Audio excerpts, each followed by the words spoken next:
Okay. Good morning. It's 9 a.m. or a little bit after 9. And we'll call the Transportation Authority of Calhoun County, November 25th, 2025 meeting to order. Madam Secretary, can we get a roll call? Yes, November 25th in 25th. Go ahead. alphabetical order. Vivian Davis here, Amy Evans. Here. Janesha Morris. Here. Eric Stewart. Here. Tom Tarkowitz. Here. Maya Williams. Here. Dr. Paul Watson. Okay, great. Thank you. Our next agenda item is approval of the agenda. Also move. Support. It's been moved and supported. Any discussion? Okay, all those in favor of the agenda signify by saying aye. Aye. I'm sorry. Perfect. Public comments on agenda items. Okay, seeing none, we will move along to the consent agenda. Is there a flavor for pulling anything off the consent agenda? If not, I will entertain a motion to approve the consent agenda. So moved. Support. Moved and supported? Any discussion? Okay, all those in favor signify by saying aye. Aye. Opposed, same sign. All right. Presentations to the board, community event recap and discussion. Who wants to entertain that? I am going to introduce Brendan Pizzala. He's our Director of Operations, and he's put together kind of a small recap of the survey results from our community events in Albion and Battle Creek, and then have an opportunity for open dialogue to discuss the next community events and what the board's desire is for hosting those and when.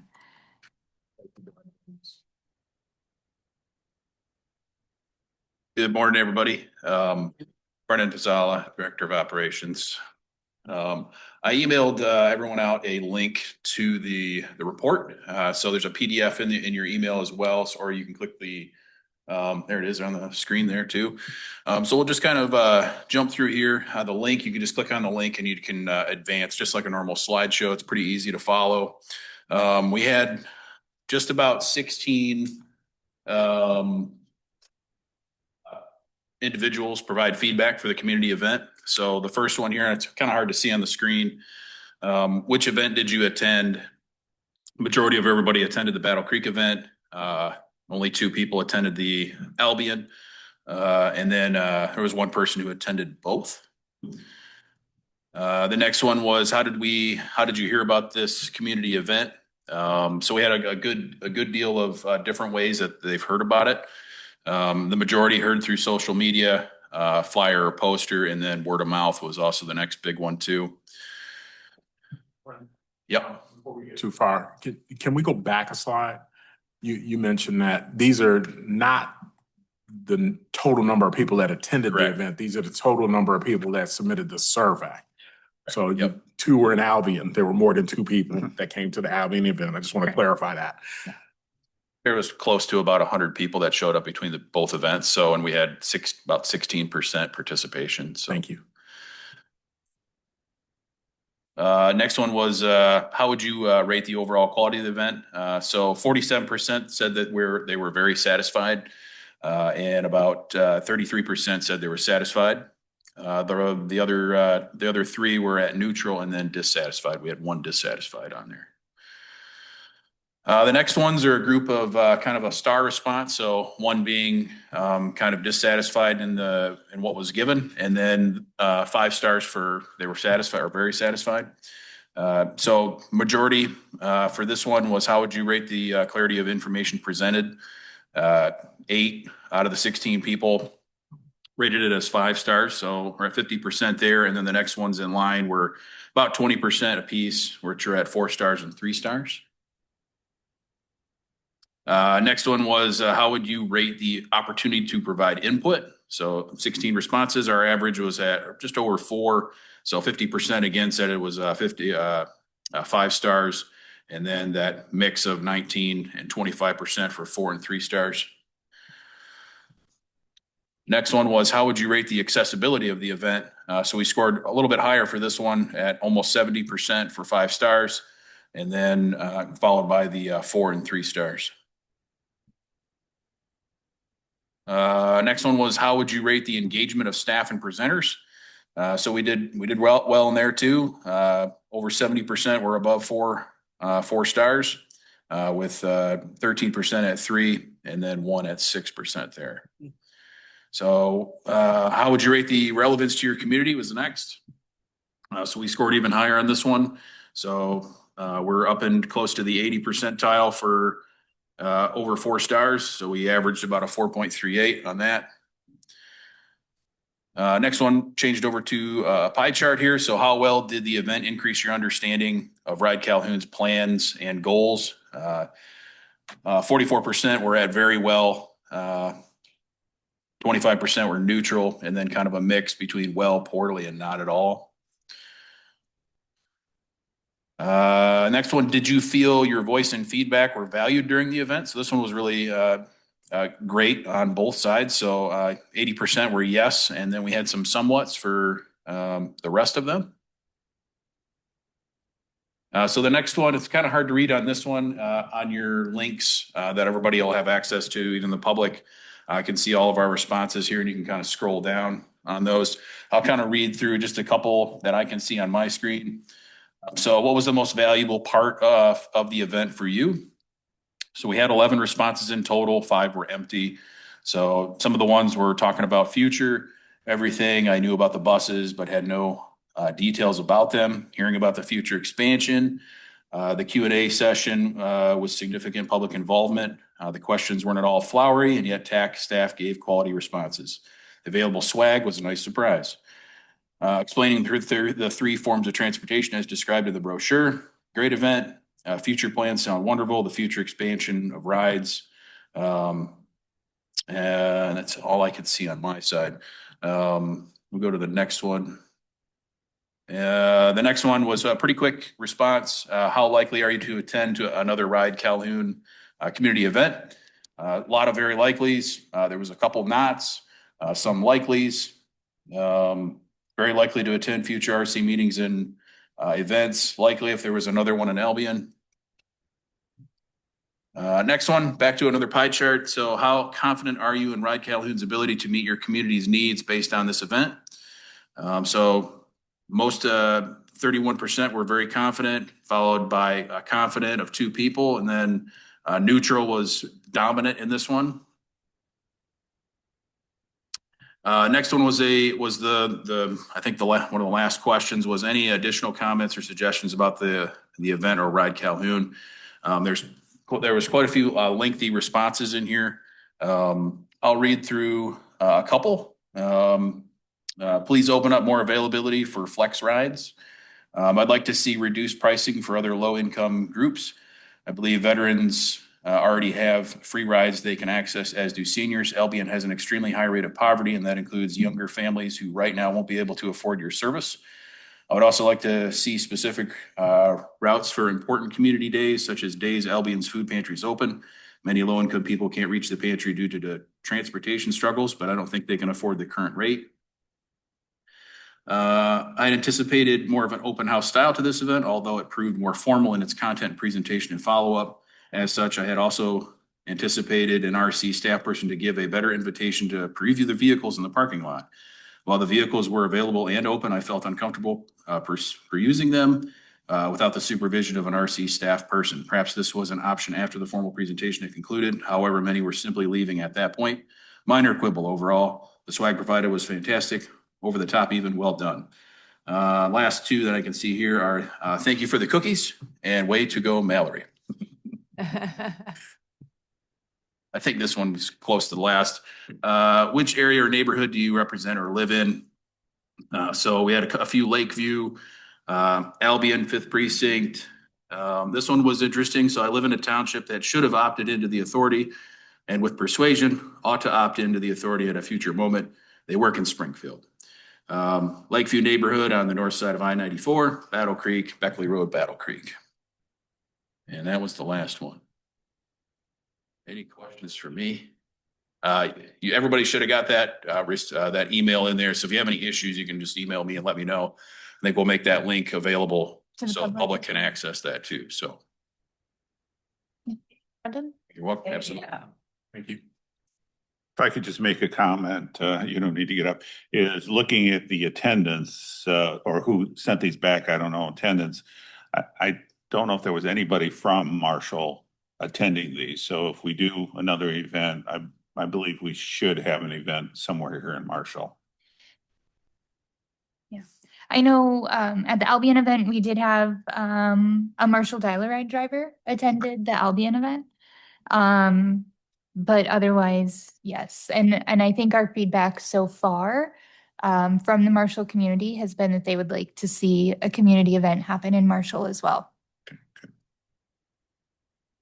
Great. Any other comments?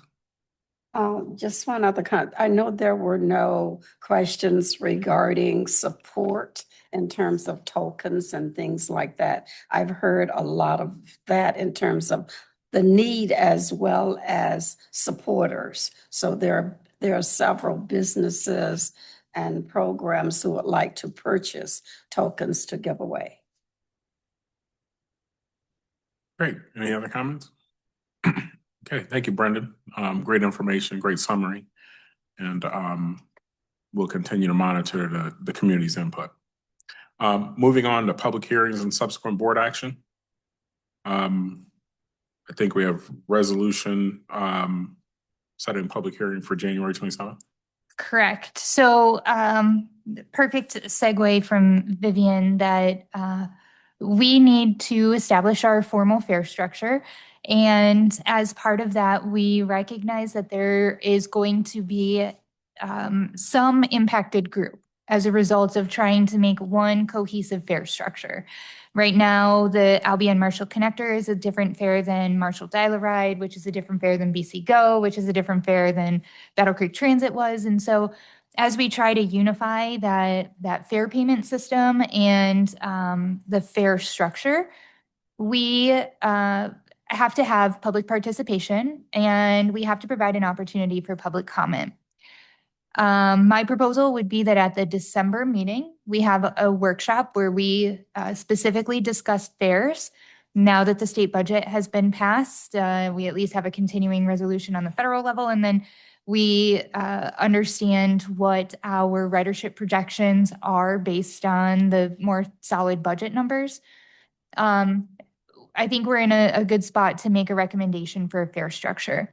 Once we decide what that fare structure is, we then would hold a public hearing, give a public comment period, and then we would implement those fares, obviously giving people enough lead time. We've already had a lot of robust discussion about it a few months ago. That was prior to the state budget changing. And so I think December is a good chance to come back to that. Given the time crunch of the holidays, the resolution is on your agenda today to set a public hearing for January 27th, because we have to have at least that 30-day window. So we will publish that public notice in the Shopper, the Marshall Advisor, right? And the Albion Chronicle. Recorder. Yes. Okay.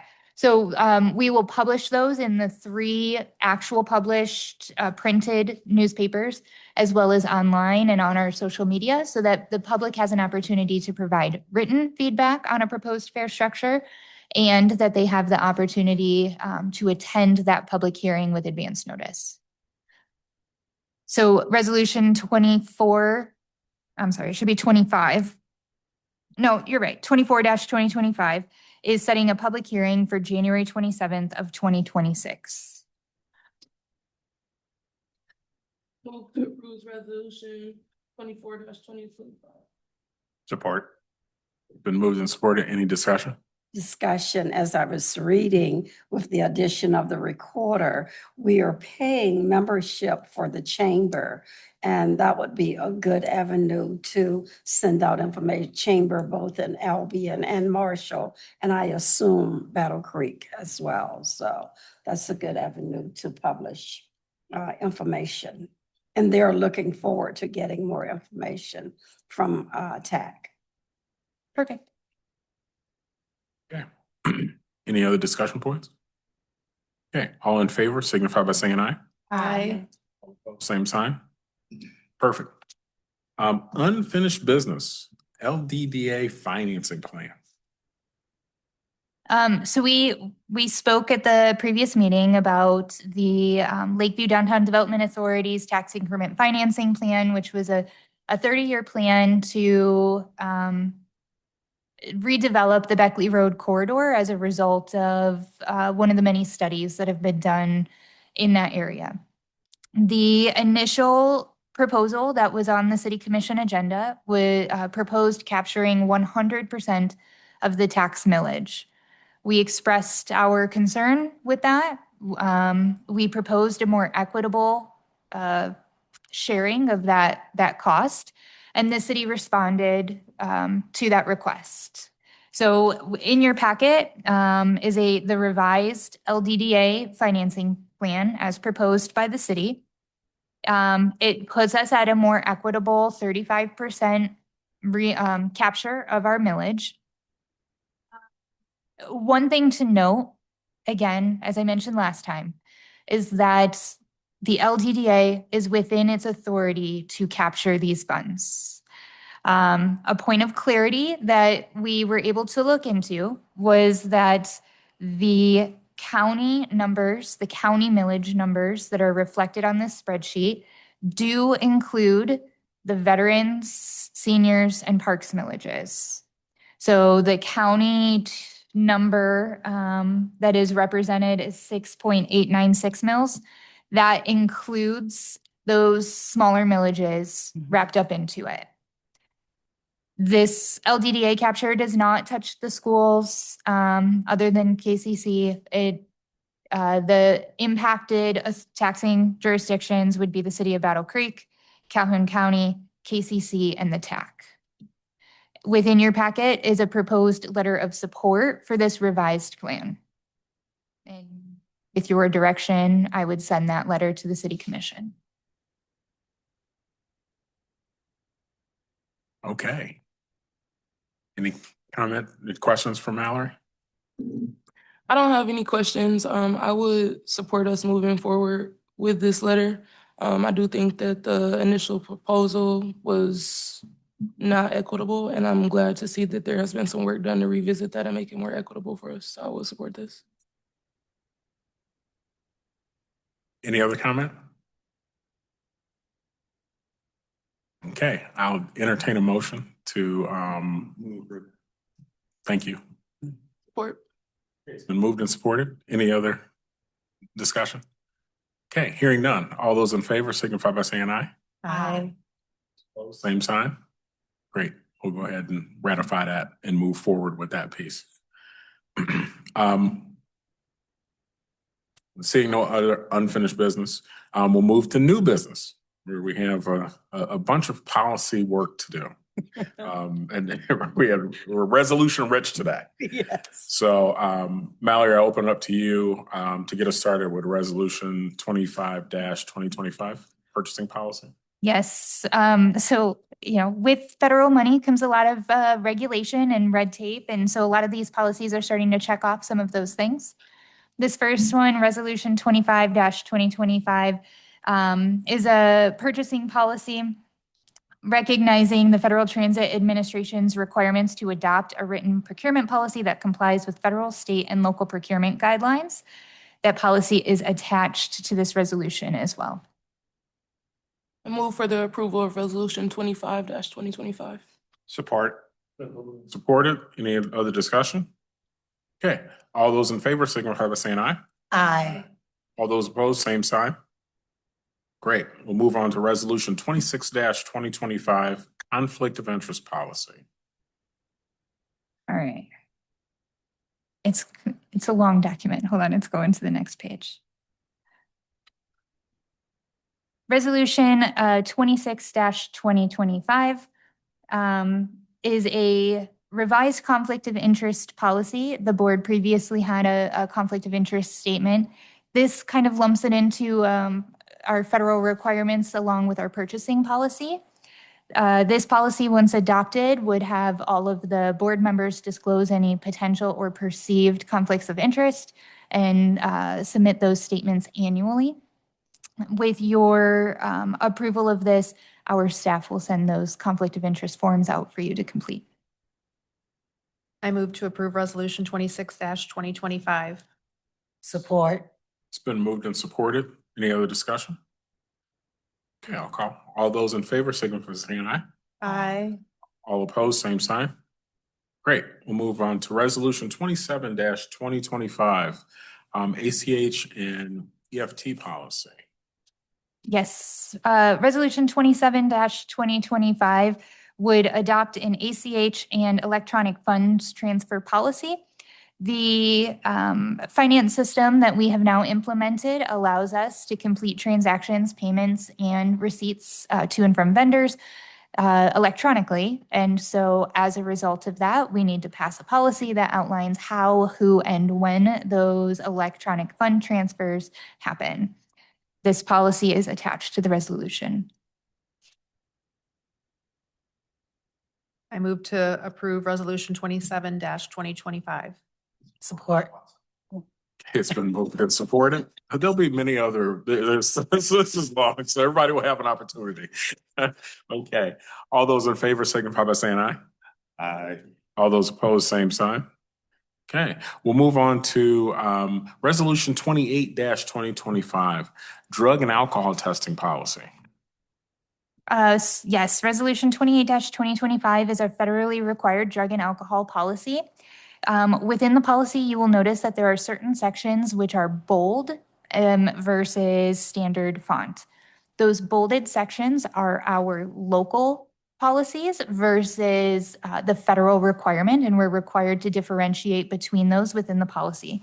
So just for clarity on why some of the sections within the policy may be bold, where others are not, those bolded sections, for example, a prescription drug policy is not federally required. However, our local policy is that any prescription drug, which may carry a warning label about operating heavy machinery, isn't appropriate for the workplace.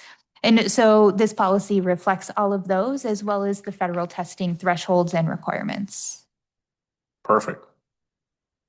I'll entertain a motion. Move for the approval of Resolution 28-2025. Support, Davis. It's been moved and supported. Any other discussion? Okay, hearing none. All those in favor signify by saying aye. Aye. Same sign. Perfect. Resolution 29-2025, ADA complimentary paratransit policy. Yes, Resolution 29-2025 would adopt a federally required ADA complementary paratransit policy. You've heard us talk about paratransit quite a bit. For us, that is our RC Move service. RC Move operates within 3/4 mile boundary of our fixed route areas. So RC Move and the ADA policy would not necessarily impact the city of Marshall or the city of Albion right now. It would impact the cities of Battle Creek and Springfield that currently have fixed route bus service. In the event fixed route bus service ever expanded to those other communities, then that ADA policy would be revised to include those other communities. This policy is federally required. Our ADA coordinator will be our mobility manager who would review the applications. However, the appeals go through a different process. Great. Is there a motion for 29-2025? I move the resolution 29-2025. Support. It's been moved and supported. Any other discussion? Okay. All those in favor signify by saying aye. Aye. Same sign. Great. Move on to Resolution 30-2025, Bright Light Real Estate LLC lease agreement. Okay, Resolution 30-2025 would authorize the executive director to negotiate and execute a lease agreement with Bright Light Real Estate LLC. This property is at 49 Cass Street, which is a block away from our existing facility. If you have been to our facility recently, especially after the addition of some of our new positions, we are out of space. We have people sharing offices, and we're also out of vehicle storage space. So we are actively applying for grants to improve our facility, construct a new facility. And then in the meantime, we're looking to enter into a lease agreement that would allow us some administrative space as well as meeting and training space. So as a result of our growth, we've lost or had to repurpose some of our larger conference room and meeting areas that we had previously for trainings or staff gatherings. This property at 49 South Cass Street would give us both space for training as well as board meetings and public meetings. Are we familiar with where that is? It's a Sullivan Barn in Battle Creek, and it Yes. is adjacent to our property. Their property is right across the street from ours, and so cohesive management would still exist, Correct. even though it's in a different address location technically. We could throw a rock from one building to the other. Yeah, And then it sits above a child care center. correct. So, but we have autonomy of our floor Correct. if we were able to negotiate properly. Yes, this lease would secure the entire top floor, which is a suite of offices, as well as that kind of conference room training space. Okay. I move for the approval of resolution 30-2025. Support, Davis. Okay, it's been moved and supported. Any other discussion? Tarkowitz. Just a question in here in Exhibit B. You are given 5 parking spaces. Yeah. Is it sufficient? Where is the overflow? Because you will at times have overflow. Yes, that is something we did already talk with the Bright Light Real Estate with.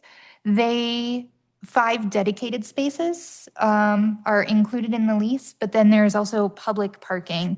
So along that west side and along the river there is actually public parking. Okay. And then the parking lot that would be off of Jackson Street is also public parking. So just literally barely out of view of that image in Exhibit B is our current maintenance garage. So even to park at our existing facility and walk over wouldn't be an issue. Yes, ma'am. Would you still, when you come in the front door, times I've been there, there's always been somebody from the public coming in to get Bus passes. bus passes. Will that still continue at the current building? Yes, it will. Yep. And the 339 West Michigan Ave will remain our legal physical business address. The 49 Cass Street would be where our administrative offices are. So most likely our administrative team will be moving over there. And then the operations team will be staying on site on property at the West Michigan address. One more. Is there any renovation needs within that? And do you have an idea what that cost is yet? Yeah, so right now we're looking around 12,500 to construct an additional office space. The space that is in there right now is a large room with a modular office of sorts. We would be seeking them to finish that off and then create a third office space. We have a grant to cover furniture, office furniture, although some office furniture is included in that lease. And then our lease itself is an operational expense that's eligible for reimbursement under the LBO and 5307 programs. Would some of that expenditure also include technology as well? Yeah, so we already have a grant to cover putting in new computers, display monitors, things like that. The lease term, I thought I read, I don't have it in front of me. I thought I read it starts December 1st of this year and went through December 31st of 2029, but I thought it also said 3 years, and that seems like 4. You're correct. That is one area. So your approval of this resolution would give us the ability to negotiate back and forth with Bright Light. We've found a couple small typos in there, and then also Miller Johnson is reviewing this lease agreement as well, and any proposed changes that they may have. As long as there are no substantial changes in the nature or terms of the agreement, that your resolution would give us authority to go ahead and negotiate and execute that lease agreement. Any other discussion points? Go ahead and call. All those in favor signify by saying aye. Aye. All those opposed, same sign. Great. We'll move on to resolution 31-2025 Holiday Season National Enforcement Mobilization Campaign. We couldn't have had an acronym or nothing. I don't, Then somebody would have asked, what does that mean? I will say, this one hits close to home for me. So, 25 years ago, my dad was hit by a drunk driver, and it is a completely preventable accident, right? People make the decision to get behind the wheel after drinking or ingesting drugs. And this resolution, if I could ask Jeff to come up and help me present this resolution, we are adopting this resolution in conjunction with BCATS, our MPO. And it's an annual event that we do where, BCATS asks all of the municipalities and participating organizations to adopt this resolution or proclamation, formally identifying this period of time, which is December 12th through January 1st, as that drive sober or get pulled over. I think from our position as a public transit agency, we are the perfect solution to that problem. And people are able to rely on us for a safe ride home. But it starts with small actions like these campaigns of drive sober and get pulled over. Jeff, did you have anything to add? This is a national campaign. Thousands of municipalities nationwide participate in it. It's been sponsored by the National Highway Transportation Safety Administration for the last 20 years or so. The drive sober or get pulled over has been the tagline for at least the last 7 or 8 years. And this is a part of BCAT safety related initiative. Part of our safety planning is to essentially provide these proclamations to our member agencies in hopes that their boards, like you're doing today.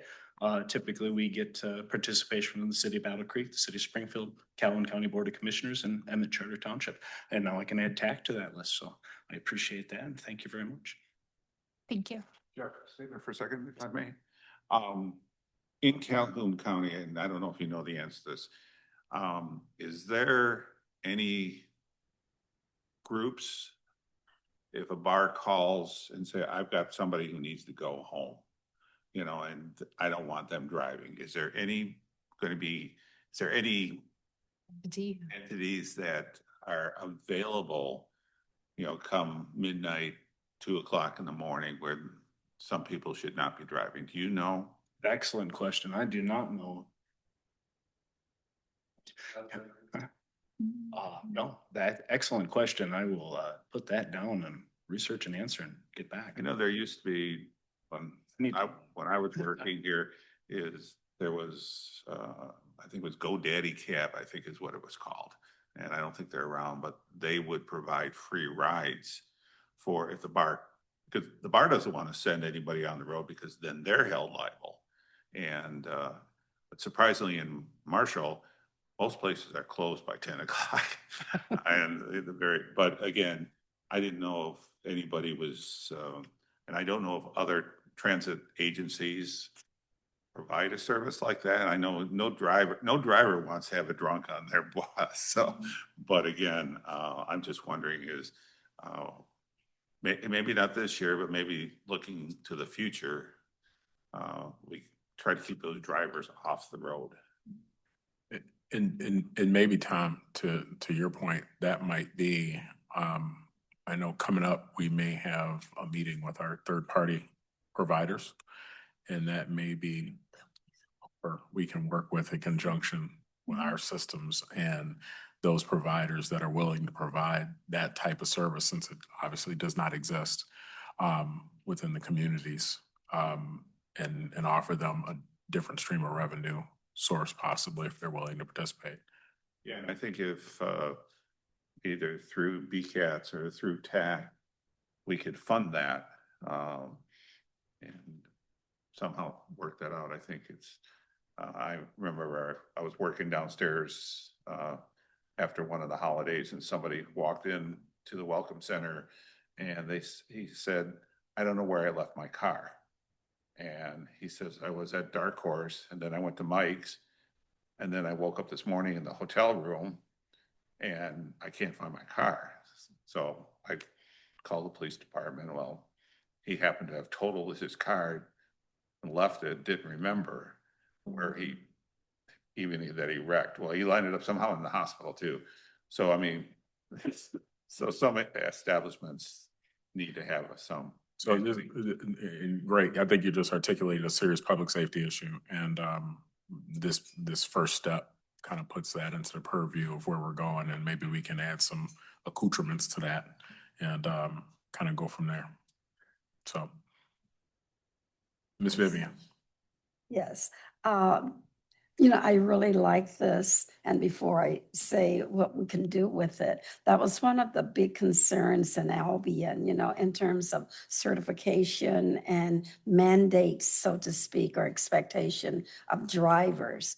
This resolution, I would like to share it, with the various communities as well, in terms of buy-in in local communities, because I think at City Council in Albion, this is something that we can share, which is a carryover from Calhoun County. Absolutely. So, maybe in all of the communities in which we are involved, Done it before. Okay, we haven't done it to my knowledge, but I would like to, I can send you the template.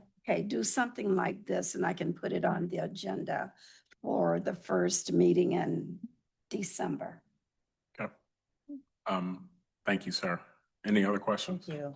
Okay, so I'll entertain a motion. I move to approve resolution 31-2025. Support. Was there any other discussion that we haven't had relative to this issue? Okay, hearing none. All those in favor signify by saying aye. Aye. All those opposed, same sign. Great. We'll move into public comments on non-agenda items. Any public comment? Welcome back, Mr. Eric. Good morning, Eric Scott from Local 1251, president of the union at Battle Creek Transit /TACC. Last meeting, I had stated that I had not received a notice from a concern I had put in from the Right Calhoun website. And Mallory did state that she had emailed me, and I did verify that. So I just wanted to make clear that I was wrong in what I stated last week, or the last meeting, and just wanted to clear that up. So, thank you. You. Let me clarify something, Eric. There is no right or wrong in this forum. Okay.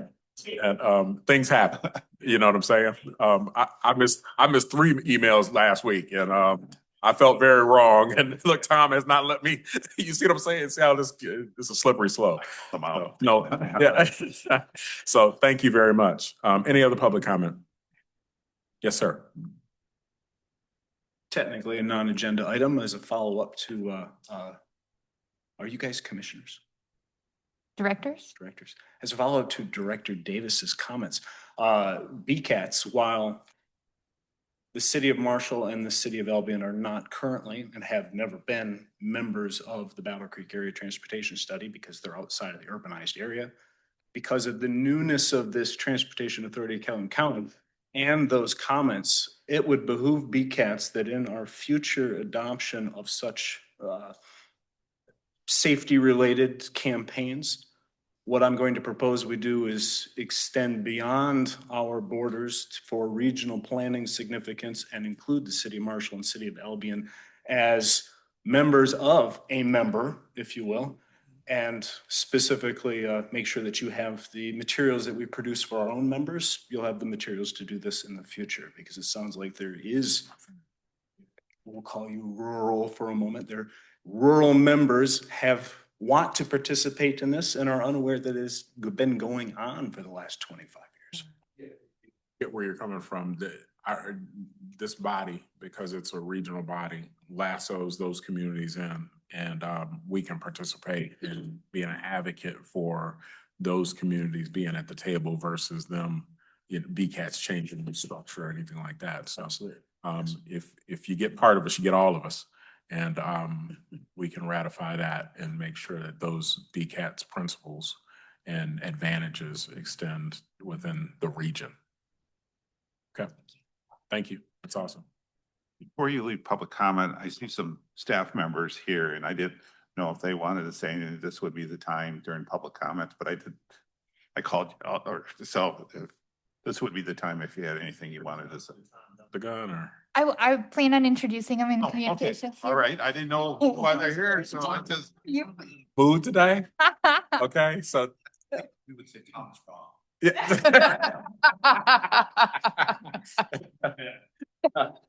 Thank you, Dr. Watson. Mallory, did you want to do that piece? So last time we met, we talked about the 6 open positions that we had. And we have 5 new people in new roles. So I'm excited to introduce to you some of those. Not everybody could be here today, but when I announce your name, I'm gonna have you guys stand up. So our only external candidate that we selected was Miss Mary Fortney. If you could stand up. She is our new mobility manager, and she comes to us with a wealth of experience from Disability Network. I told her yesterday that it felt like she has always been part of our team. We've worked very closely with Disability Network over the years. We've often had tables near each other at our community events, and she has essentially been a mobility manager, but for a different organization. And so we are really excited to have her. She fills the role that was vacated by Christy when Christy moved into her new position. Thank you, Mary. Welcome. All right, welcome aboard. We're going to expand your transportation nerdism within I this think body. she may already be a She's transportation. already there. I can see that. But I'm just telling you, your past experience and your talents are much appreciated. Thank you. Next, I'm going to introduce Chris Putnam. So Chris is in a newly created role, a role that we didn't have in the past, and this is a safety, security, and training manager. So trying to centralize all of our training, make everything consistent.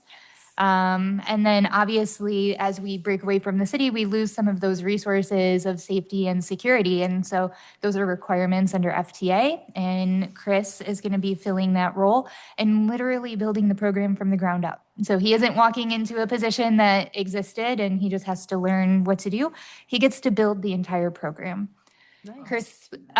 Chris comes with, again, he's been at Battle Creek Transit for a while, but prior to that, he also worked at Kalamazoo Metro and here at Marshall Dial-A-Ride. So we're excited to have him in that role. Great. Thank you. Next is Shannon Weddle. So Shannon Weddle has been with us for 12 years. Is it 12 years? So she started as a driver, moved into a dispatcher, then became operations supervisor, and now she is our grant and procurements manager. So when I talk about a potentially stressful role, we've talked about a little bit of it, but an incredibly important role in our organization is grant management and procurement, which we just passed the policy today. Shannon is going to be drinking from a fire hose. We've talked about it a little bit, but she is excited. She had the opportunity to attend some trainings over the last several months that prepared her well for this position, and I'm excited for her to move into it. I'm excited for her to be here too, because Shannon, I need you to come to these public meetings where we say we're going to expand service and we're going to get new buses and explain to them that a bus just can't be purchased next week. And I'm like, we got a procurement person. Ask her. So this is great. Good luck with that. Next, I'm going to introduce Amanda Watson. So Amanda also started as a driver, moved into a dispatcher, and now Amanda is our operations manager for MAX, the fixed route service. Okay. So she has a wealth of knowledge behind her on how it works. And I know The operations team just met yesterday to kind of go over some ideas and talk about how we've talked about for the last year here, reimagining our current fixed routes. And Amanda's going to have the opportunity to kind of lead that charge and work with our consultant to develop a reimagined fixed route system within the cities of Battle Creek and Springfield. So excited for her. Thank you. Yeah. And then not with us today is Kale. Somebody had to stay back and hold down the fort. So Kale Williams was previously our maintenance supervisor, and he has moved into an operations manager of fleet and facilities. So as we again break away from the city and stand on our own services that we previously got from the city, we needed to bring in-house on our own. And I'm excited for Kale to be able to kind of have a project management hat on as we talk about the condition of all of our facilities and our fleet. Yeah. Good. And this is like day two? Yeah. Oh, Yesterday. Yeah. All right. all right. Well, welcome aboard. Welcome to the ride. Yeah. Congratulations. It's and a- welcome. Yeah, no, it's a new one. I'm always encouraged when folks are excited on their first couple of days, especially folks that are outside the system. And as you enter into your new roles, it'll be important because those of us that have been in our roles for a period of time can sometimes get biased and what have you, and do the same thing. And I'm hoping that the status quo is not acceptable here at Ride Calhoun. We're expanding mobility for all, and we take that very seriously as a human right.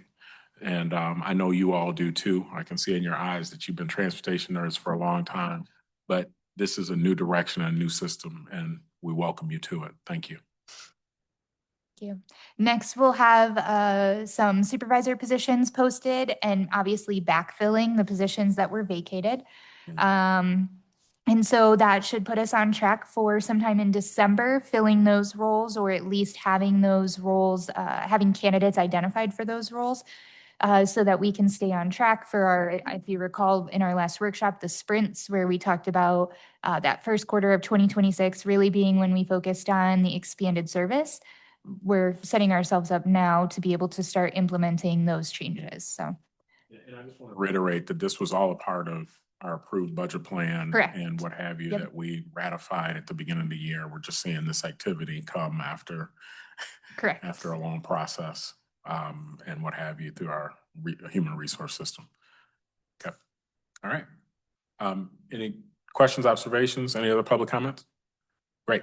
We'll move on to board and executive director comments, communications to the board.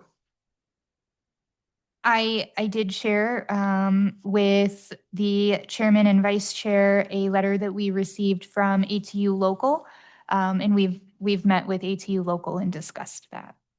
That is the only communications I've had. Okay, great. Legislative updates? Legislative update wise, it's good and bad. The state budget that got passed, it was better than we expected. It was better than we had budgeted for, which allowed us to increase that net position slightly. However, on the federal side, I don't know how many of you read transportation related news articles now that you're transit nerds, but there were some leaked documents and leaked proposed legislation that would significantly impact some of our capital funding sources. And so we are keeping an eye on that. It would eliminate the ability for federal highway funds to be flexed to transit, which within BCATS over the next 4 years, we have several projects that plan to be flexed, as well as some funds that have already been flexed but not obligated. So we did meet with FTA yesterday. He told us he had no further comment, but that we should continue to follow the situation because it's going to be dependent on the administration and policy. So I'll keep you updated as we learn more, but the good news would be that although some of those funds could be used for operating, primarily we use those for capital. It wouldn't necessarily significantly impact our operating, but it would significantly impact some capital projects that we have in our long range plan. Okay. Legislative updates? Okay.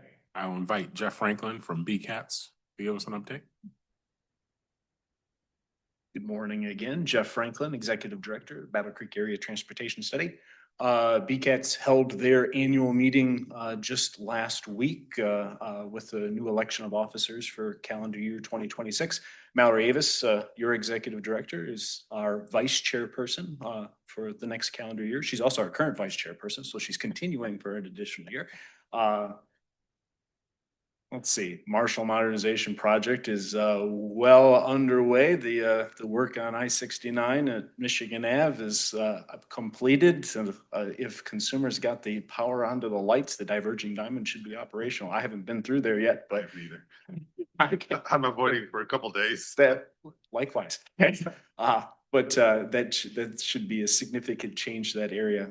We are preparing for the next significant change to that Marshall Modernization Project. MDOT will be starting the reconstruction of our 11-mile road interchange, which is in the BCATS area at I-94. This coming March, they're going to demolish the Michigan Ave Bridge over I-94 that's just west of the gas station intersections at 11-mile road. So look for that. And then they'll be demolishing the 11-mile road bridge after they rebuild the Michigan Ave Bridge.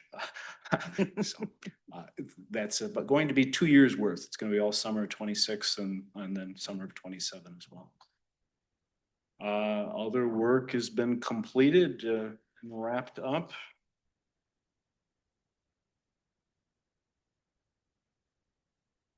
I think that's all the comments that I had, other than BCATS and our MPO Association Metropolitan Organizations, AMPO, vehemently opposes any change to what we call the flex rules.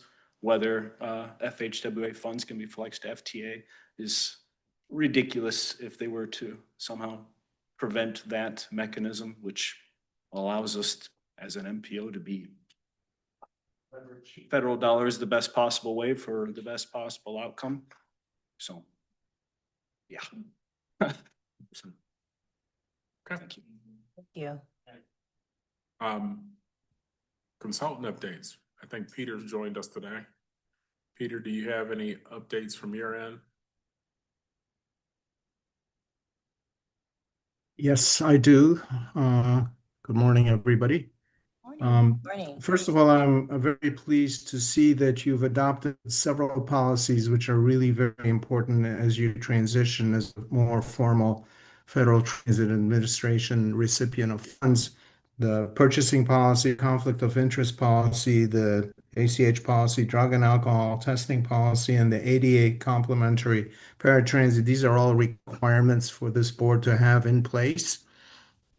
I think that one thing I want to let you know is that that conflict of interest policy is something that really the board has to look at carefully and manage well, because I've known several transit agencies where the conflict of interest between board members and the community had been mismanaged and caused problems. This is something that's to be carefully looked at and examined by this board.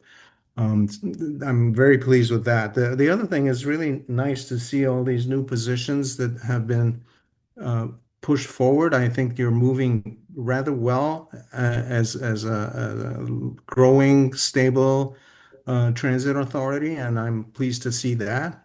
I think we will continue working with you and with Mallory on any other kind of issues that you want us to move forward with or get some advice on, and especially in some instances with management issues with Mallory herself, because that's a management role rather than a board role. So I look forward to probably sometime in January doing some sort of board training session that we've always felt would be very important for you to engage in. So I think that's forthcoming. We're ready to help with that.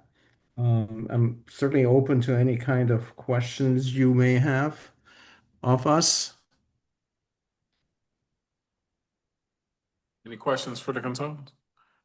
Okay, hearing none. Thank you, Peter. Thank you. You're welcome. Thank you. We'll move right into dates and next meetings. So we have a committee meeting and workshop coming up on December 9th, and then our board meeting on December 20th. Who approved that? Not. I think that was one meeting that we didn't schedule originally. Okay, well, yeah, we'll take. But so I guess I'd like to make the, you know, if we're just going to have December 9th, that would be, the workshop and the board meeting, unless there's a real need to meet Yeah. Christmas week. So why don't we do this? I know that our December 9th meeting, we have a fair business to do, right? It's gonna be a little workshop and what have you. If there's rollover from that, we'll hold the 23rd as being that important. So you get where I'm coming from? So, but we'll monitor that. That'll have to be extremely important, like the December 9th meeting went awry for some reason. It's possible. We have to check to see if we're gonna have a quorum. Because some of us won't be here on the 23rd. Okay, you speaking for yourself? Okay, all right. Okay, so we'll take that into advisement. Thank you, Vivian. Vivian has already tapped out for the 23rd. But if the people's business requires it, I'll be here, Vivian. And Too bad. yeah. So no, we'll take a look at that and we'll hold that as a tentative piece, but committee meeting, workshop meeting around the pieces that we discussed earlier. We'll go from there. Any other thing for the good of the board before I call for closed session? Just on the 9th, are we also having a board meeting or is it just the workshop? Or is it a combination of the two? It would be a combination. Yeah, it'd be a combination, like we've done in the past. Yes, I just. Yeah, wanted if we to have make board sure I business, it'll go very quickly. Okay, And then we'll move right into the committee and workshop work. So, it was gonna be vice versa, but it doesn't matter. It's happening at the same day. yes, sir. Yes, ma'am. Thank you. Yep. Okay. Tom, you want to call us closed session?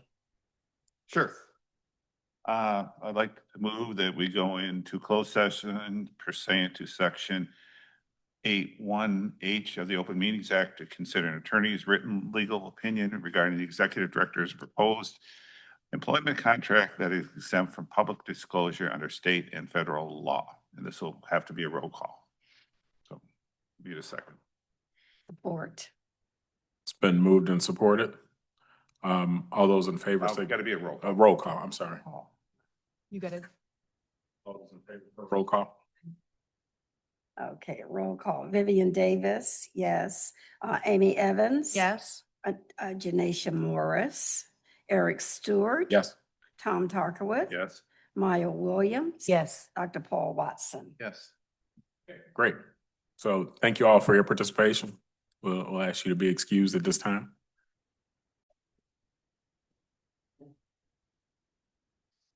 All right. Okay. Do we want to make a motion? Adjourn the meeting. No, we got to make a motion to come out of closed session and go back into. So moved. Moved and supported. All those in favor, signify by saying aye. Aye. All those opposed, same sign. Great. We'll move to adjournment. So moved. Thank you. You have to Man, it's like we've been here for a year. You can do it yourself. Yes.